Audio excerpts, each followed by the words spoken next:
پاکستان میں ٹیلی ویژن پر چلنے والے ڈراموں کے معیار پر تنقید کرتے ہوئے ناقدین کا کہنا ہے کہ ان میں زیادہ تر سطحی موضوعات پر فوکس کیا جاتا ہے اور معاشرے میں پائے جانے والی دقیانوسی سوچ کو تبدیل کرنے کی بجائے فکری جمود کو مزید تقویت دی جا رہی ہے۔ عموماً کہا جاتا ہے کہ شدید بھوک میں کھانے کا پہلا نوالا جو تسکین یا اطمینان دیتا ہے وہ دوسرا نہیں دیتا۔ ایسا ہی پیاس میں ہوتا ہے، پھر ایک وقت آتا ہے بھوک اور پیاس ختم ہو جاتی ہے۔ اب اس کے بعد بھی اگر یہ عمل جاری ہے تو پھر معدے کے مسائل بھی پیدا ہو جاتے ہیں۔ پاکستانی ڈراموں کا تنقیدی جائزہ لیتے ہوئے وقار حیدر نامی شوبز جرنلسٹ کا کہنا ہے کہ ٹیلی ویژن آن کریں تو ایک سلاٹ میں سب ایک ہی جیسے پروگرام آپ کو دیکھنے کو ملیں گے، کوئی جدت نہیں، مواد بھی ایک سا ہی ہوگا، چہرے بدلے جائیں گے لیکن نظام یعنی پلاٹ وہی کا وہی رہتا ہے۔ اس کی دو وجوہات ہو سکتی ہیں، ایک تو مواد کی تخلیق ہی نہیں ہو رہی، دوسرا یہ کہ عوام کو بس یہی سب پسند ہے۔ اس معاملے پر انور مقصود کا کہنا ہے کہ میں نے ڈرامے لکھنے اس لیے چھوڑ دیے کہ آج کل ڈرامے ساس بہو تک محدود ہو گئے ہیں اور معاشرہ سازی کو ڈراموں سے نکال دیا گیا ہے۔ یعنی انور مقصود کہنا چاہتے ہیں کہ ڈرامہ حقیقت میں اب ڈرامہ کی شکل اختیار کر چکا ہے۔ ان ڈراموں نے ہماری خواتین کے ذہن پر ایسے اثرات مرتب کیے ہیں کہ اب تو لگتا ہے کہ ہر گھر میں عجیب و غریب معاشقے چل رہے ہیں، کبھی بھابھی سے عشق تو کبھی بہنوئی سے دل لگی کے چرچے شروع ہیں۔ وقار حیدر کا کہنا ہے کہ حد تو یہ ہے کہ چائے بنا کر نہ دینے سے بات شروع ہوتی ہے اور نوبت طلاق تک جا پہنچتی ہے۔ اس اثر میں شاید ان مڈل کلاس گھرانوں کی گھریلو خواتین کا بھی دوش نہیں، اب انسانی فطرت ہے کہ وہ جس محفل میں ہوتا ہے اسی کا اثر لیتا ہے۔ اب جو خواتین دن بھر انواع و اقسام کے ڈراموں سے اپنی حقیقی زندگی کشید کریں گی ان پر بھی ویسا ہی اثر ہوگا۔ صرف ٹی وی چینل ہی نہیں، پاکستان میں ISPR پروڈکشنز بھی وقتاً فوقتاً ڈرامے بنا کر ناظرین کے لیے جذبہ حب الوطنی پیدا کرتی ہیں۔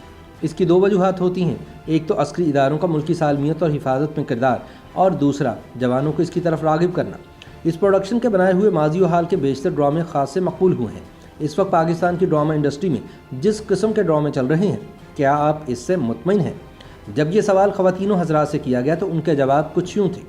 ایک خاتون نے کہا کہ ان ڈراموں میں بےہودگی ہے، منفی سوچ اور بے سبب کہانی ہوتی ہے، یہاں تک کہ رائٹر جہاں لکھتے لکھتے تھک جاتا ہے ڈرامے کو ختم کر دیتا ہے۔ ایک اور خاتون نے جواب دیا کہ ان ڈراموں میں خاندانی نظام کو توڑنے کی کوشش کی جاتی ہے اور گھریلو جھگڑوں کو ہی فروغ دیا جاتا ہے۔ ایک اور لڑکی کا کہنا تھا کہ ایک گھر کی کہانی سے پورے معاشرے کی عکاسی نہیں کی جا سکتی، بہو اور ساس اچھی بھی ہو سکتی ہیں اور ہوتی ہیں۔ بعض دیگر خواتین کا کہنا تھا کہ سارا دن گھر میں رہنا ہوتا ہے، کام کاج کرنا ہوتا ہے، شام میں اگر تفریح کے لیے ڈرامے دیکھ لیتے ہیں تو اس میں کیا برائی ہے، وقت اچھا گزر جاتا ہے۔ جیسا کہ پاکستان میں آج کل مرد، جس میں بڑی تعداد جوانوں کی ہے، ترک ڈراموں کی جانب متوجہ ہیں یا پھر انگریزی شوز دیکھ کر فارغ وقت گزار رہے ہیں۔ ایک نجی ٹی وی کے پروگرام میں کچھ اس طرح کا سوال پیش کیا گیا کہ لڑکا انجان لڑکی کو دیکھ کر سب سے پہلے کون سا جملہ کہتا ہے؟ آپشن تھے، آپ کو پہلے بھی کہیں دیکھا ہے، ماشاء اللہ، ہیلو، اف کیا بچی ہے۔ ان سب آپشنز پر اور تو میں کچھ نہ کہہ پایا، بس اتنا کہا کہ ایک اور آپشن ایڈ کر لیں کہ انشاءاللہ، تو مثبت امید کا پہلو بھی آ جاتا ہے اور اسلامی معاشرے سے دوری بھی نہ ہو پاتی۔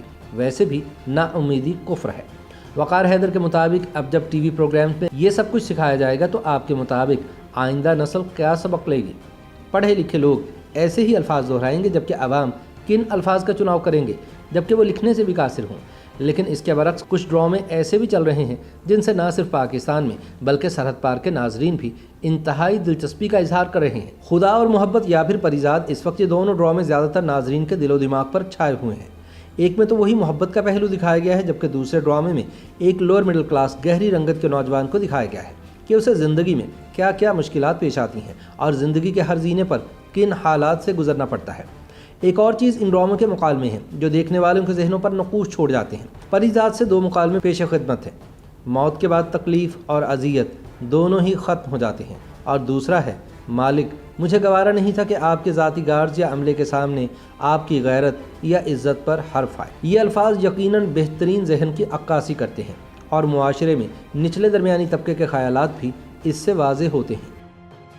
YouTube پر گوگلی نیوز دیکھنے کے لیے youtube.com کی سرچ بار میں googly news T V type کریں۔ گوگلی نیوز کے پیج پر سرخ رنگ کے سبسکرپشن والے بٹن پر کلک کرنا نہ بھولیے۔ YouTube پیج پر اپلوڈ ہونے والی ویڈیوز سے باخبر رہنے کے لیے بیل آئیکن پر کلک کیجیے۔ آپ کو ہر نئی ویڈیو کے بارے میں نوٹیفیکیشن موصول ہو جائے گا۔